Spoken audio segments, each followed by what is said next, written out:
السلام علیکم ورحمۃ اللہ وبرکاتہ۔ اچھی باتیں، اچھی یادیں، اچھا اخلاق اچھی تربیت کی وجہ سے ہوتا ہے۔ کسی سے خوش اخلاقی سے پیش آنا، اچھی بات کرنا اچھی تربیت کی علامت ہوتی ہے۔ لوگوں میں مختلف قسم کے اختلافات ہوتے ہیں، لیکن اس کے باوجود خوش اخلاقی سے پیش آنا آپ کی اچھی تربیت کی پہچان ہے۔ اور اگر آپ کسی بھی قسم کی بد اخلاقی اور بدعنوانی کا مظاہرہ کرتے ہیں تو آپ اپنی تربیت کی عکاسی کرتے ہیں۔ اخلاقیات ہی انسان کو جانوروں سے الگ کرتی ہیں۔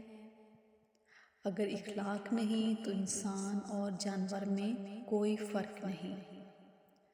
جو لوگ غصے کو پی جاتے ہیں اور دوسروں کو معاف کر دیتے ہیں، ایسے لوگ اللہ کو بہت پسند ہوتے ہیں۔